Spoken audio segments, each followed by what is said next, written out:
Here are the numbers, Doug. Yeah, the main thing that sets these two apart is age. Valero at age 27 is 12 years younger than Antonio Pitalua. Pitalua, an inch taller, has an inch in reach. So those are the numbers in this fight.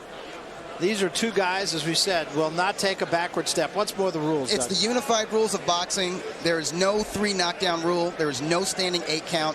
A fighter cannot be saved by the bell in any round, and only the referee can stop the fight. So the rules that we've been governed by for this entire card. And this is our main event. Entering the arena, Antonio Pitalua.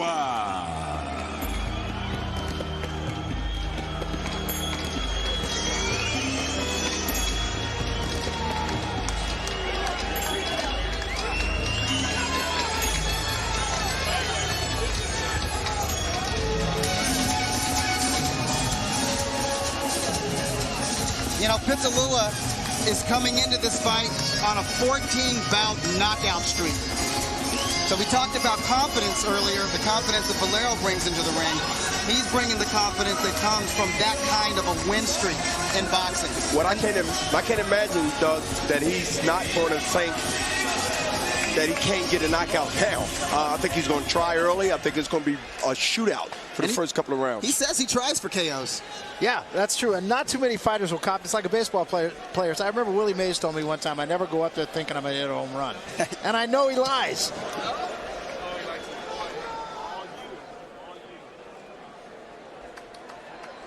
His opponent, Edwin Valero.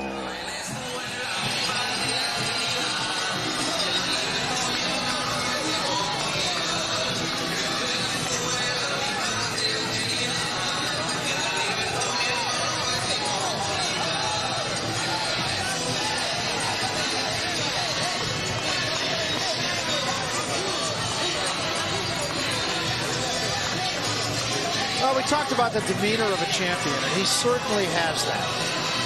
He has the poise, even with his family coming in to the fight, Doug, in the arena. I mean, he's very relaxed. He has that veteran type of mentality.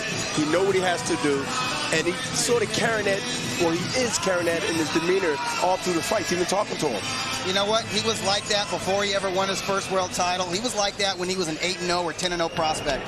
It's because he works so hard. He feels he deserves the victory. So with that, both fighters now in the ring. Take a look. We've been talking about weight differences from weigh-in to fight night, and look at this. Pitalua comes in 11 pounds. He's just about a welterweight. He's a welterweight. He rehydrated another weight division. Very another 2-weight division. Yeah, 2-weight division, exactly. All right, with that, let's make the official introductions. Here once more is Lupe Contreras. Lupe. From the Frank Irwin Center, this is the main event of the evening. Lightweight Lightning being brought to you by Oscar de la Hoya's Golden Boy Promotions in association with Bob Arum's Top Rank Incorporated, Producciones Deportivas, All-Star Boxing, Tecate, Cerveza con Carácter, and Southwest Airlines. Low fares, no hidden fees. This bout, 12 rounds of boxing for the vacant WBC Lightweight Championship of the World. Supervising for the World Boxing Council, Robert Linhartz. The judges scoring this bout are Don Griffin, Jurgen Longos, and Gail Van Hoy. The referee, Lawrence Cole. And now, ladies and gentlemen, damas y caballeros, from Austin, Texas, veremos quién es el más macho. Introducing first, fighting out of the blue corner, he steps in wearing the colors of his homeland, yellow, blue, and red. Weighing in officially at 134.5 pounds. As a professional, he maintains an undefeated record consisting of 24 victories. All 24 victories coming by way of knockout. The former WBA Junior Lightweight Champion of the world. De Bolero Alto, Venezuela, Edwin Valero.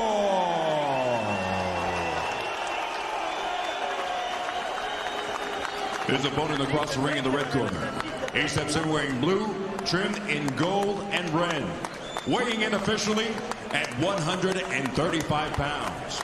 As a professional, he maintains an impressive record consisting of 46 victories, with only 3 losses, and 40 of those victories coming by way of knockout. De Montería, Colombia, and fighting out of la Ciudad de Mexico, DF, Antonio Pitalua.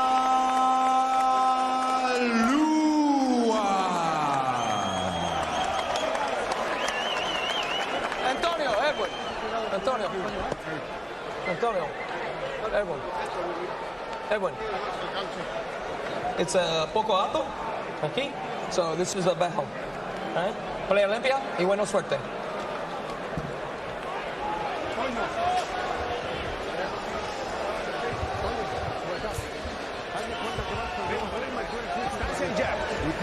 Y salga cuando suena la campana, sale para lado.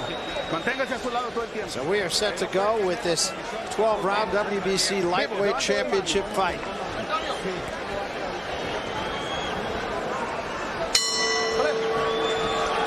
Round 1.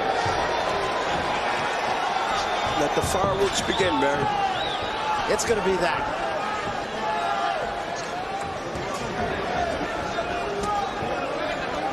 A lot of tension right now.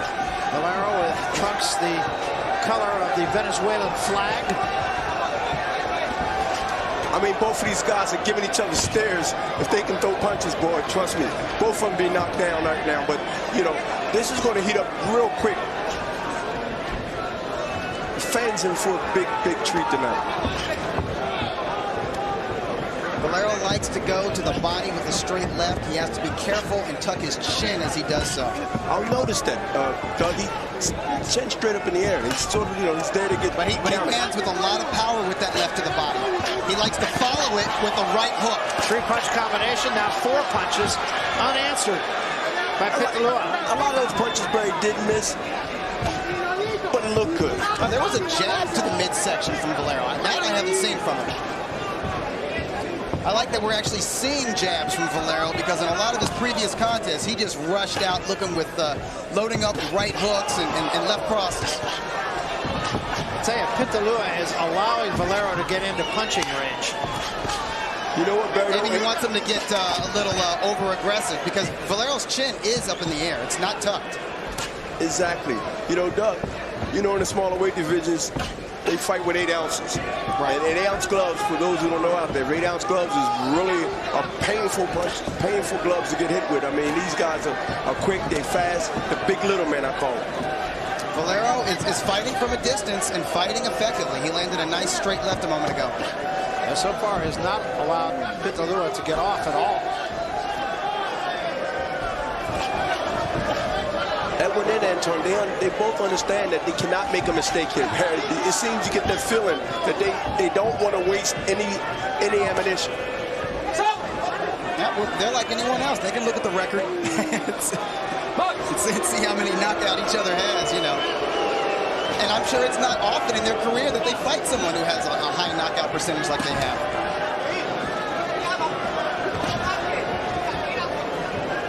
Pitalua has not been real active here in this first round. Misses a right hand there. He's got a poker face, though. He has the same facial expression even when he gets tagged. Occasionally he'll shake his head to Valero, saying, nah, that ain't nothing.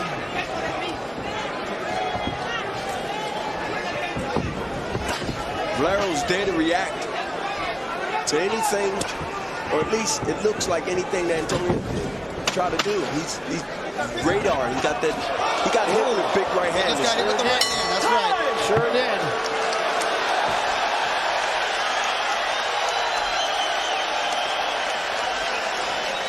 Llévale los golpes. Tranquilito. Siéntate, siéntate, siéntate. Siéntate.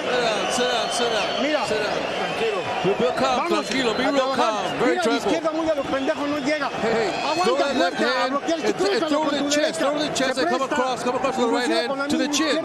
To the chin. Okay, now don't forget the left hand on the jaw, okay? Se puede hasta de. So, hey, we can do it. We can do it. Hey, that won't work. We can do it. Throw that left. Throw that left. Siga trabajando así. Es cuestión de tiempo nada más. Keep on working like that. It's just a matter of time. Just a matter of time. A little at a time. Just a matter of time. Hey, don't stand too straight up though, okay? And watch that chin, okay? Not too straight up. Okay, let's go. A trabajar, Valero, okay? Well, saying exactly what you guys were pointing out. Be careful of that chin. Well, Doug pointed out earlier, and he's right. I mean, his chin, Edwin's chin is straight up in the air. And let's see if he listens to his corner. And right hand, short right hand, knocks Pitalua right on his back, and he's in trouble. Those legs are He's in big trouble. This fight may not go much further. He's got so much heart and so much pride. Look at him. Oh, I'm okay. I'm okay. It will not take much. He's about to go again. Valero just in, trying to finish him off, and down he goes. And he bounces up maybe a little too soon. And his legs are still shot. He's talking to Lawrence Cole, saying, hey, I'm all good, man. I'm all good. I don't think he is. A long way to go in this round. Pitalua in retreat. About 7 unanswered punches, and that's it. It's over just like that.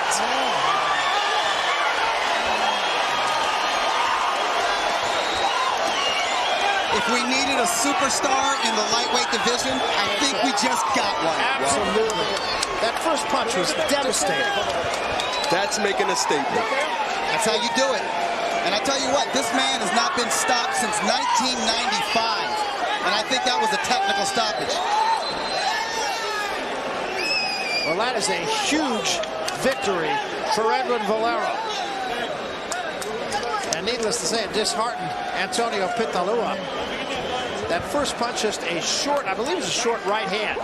I thought it might have been a counter left. Could have been. We'll find out. Could have been. I know it was short. And fast. Yeah, and fast. We said fireworks, Barry. We anticipated it, but I never thought we won't see at least three rounds. No, that's absolutely true. And wow.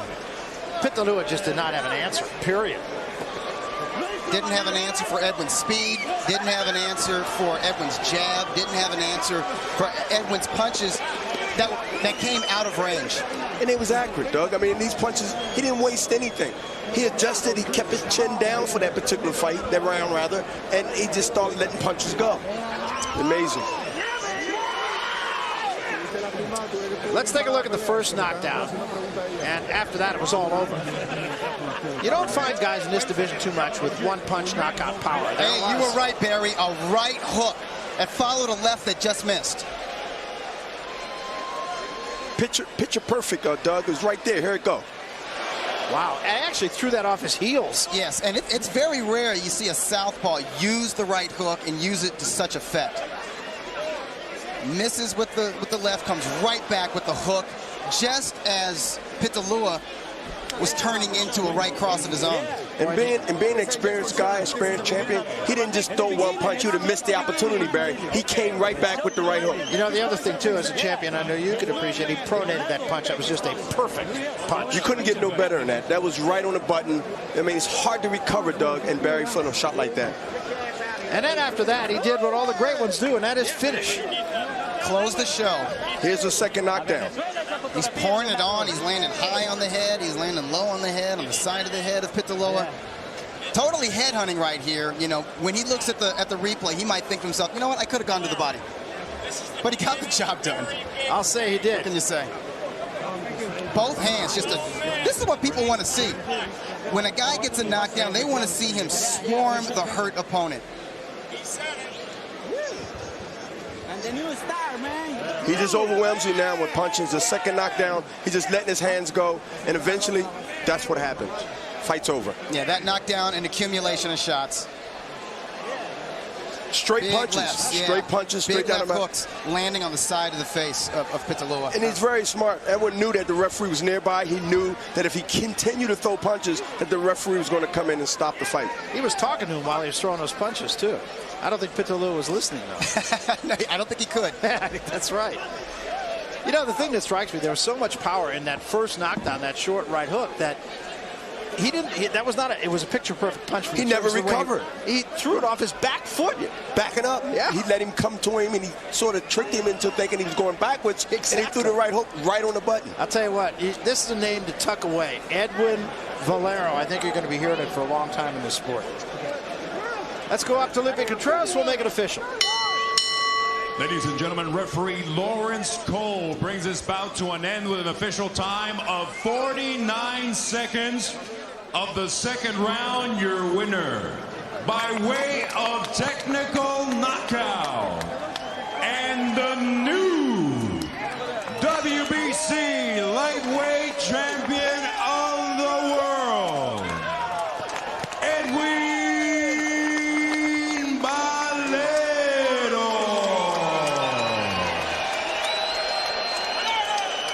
Well, to say that was impressive is to make a great understatement. I mean, that was a tremendous performance by Edwin Valero.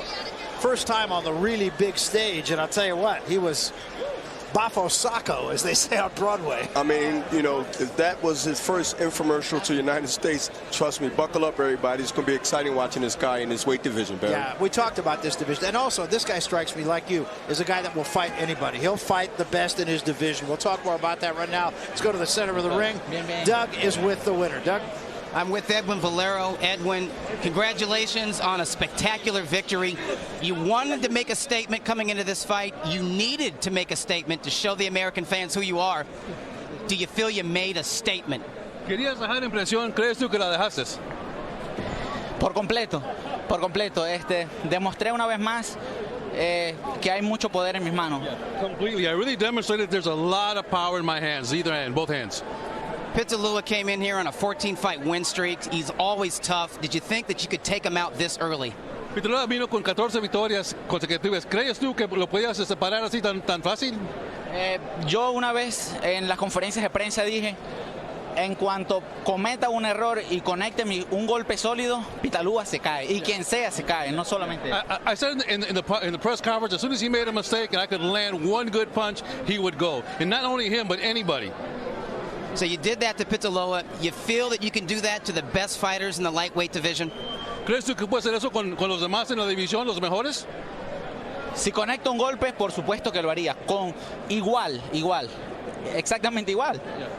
Yeah. If I connect the punch, it's going to be the exact same result all the time, anytime. Okay, in your own words, tell me who are the best fighters in the lightweight division and who do you want to fight next? ¿Quién crees tú que son los mejores en tu división ahorita? En tus palabras.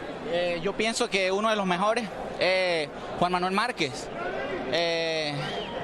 Me gusta Juan Díaz. Son uno de los mejorcitos que están por ahí, aunque haya perdido Díaz. Pero Juan Manuel Márquez, pienso que el de la categoría ligero, el mejorcito es él. Yeah, those guys he just mentioned, but he thinks that of all those guys, Marquez probably is a little bit better than the others. Well, Juan Manuel Marquez is the champion. You just won a world title. Do you want to defend your title against somebody like Diaz or another contender, or would you like to go straight to the champion, Juan Manuel Marquez? ¿Quieres defender tu título con otros o quieres Manuel Márquez ya rápido? Bueno, ya eso sería cuestión, si por mí fuera, a mí me gustaría, pero ya sería cuestión de que mi promotor Aaron se siente a hablar con la promotora del Golden Boy y lleguen a un acuerdo, ¿no? Yeah, if it was up to me, yes, I would do it, but it's really not. It's up to Bob Arum and Golden Boy to see whether they can make it happen. Is there anybody beyond Juan Manuel Marquez that you'd like to fight? Maybe somebody in higher weight classes, perhaps the winner of Ricky Hatton and Manny Pacquiao? ¿Alguien después de Márquez en una división un poco más pesada que quisieras tú pelear? Bueno, si a mí algún peleador de las 140 libras de renombre como Pacquiao o Hatton me dan la oportunidad, yo estaría dispuesto a subir de categoría solamente por pelear con uno de ellos y regresaría otra vez con mi campeonato del CMB. Yeah, he should be happy to fight one of those guys, go up to 140 pounds, fight them, and then come back to his 135 pounds. All right, my last question. Do you feel that you can be as powerful in the higher weight classes as you prove you are tonight in the lightweight division? ¿Crees tú en una división más pesada, más alta, que puedes tú tener el mismo poder que tienes ahorita en tus manos? Pienso que en 140 yo puedo tener el mismo poder y la misma velocidad, por supuesto. Yo pienso que mucho más rápido que ellos. Yeah, at 140 I can hit just as hard and I can be just as fast. I think I'm much faster than those guys. Well, I tell you what, Valero, congratulations again. We're going to enjoy watching you in the lightweight division and many divisions to come. Back to you, Barry. All right, thanks very much, Doug. Well, the simple fact is, and I think, Bernard, you'll probably agree with this, every now and then in a sport of boxing, you see somebody come along and you say, that's a guy that's got the goods. I remember feeling that way about Manny Pacquiao, and of course, he does have the goods. I feel that way about this guy. He has the goods. He showed it. He executed. He came in there. He said what he was going to do, and Barry, he did it. You know, that's making a statement in boxing, especially in today's world. There's that old adage that great fights make great fighters, and the one thing about the lightweight division, there's a lot of great fights to be had out there. I see Marquez. I see a lot of great talent. It's a crowded division. It's an exciting division. I mean, who needs the heavyweights right now? We got these little guys, and they're going to continue to keep making good matches. And look, I'm looking for an exciting year. Well, I think this guy, Valero, the guy that we saw tonight, he is a terrific fighter, and I still think, quite honestly, there's a little room for improvement there. There's no telling how good this guy might be. Oh, absolutely. I mean, you keep knocking guys out like that within 5. There's always room for improvement. But, you know, that cannot be anything but a good training, good coaching.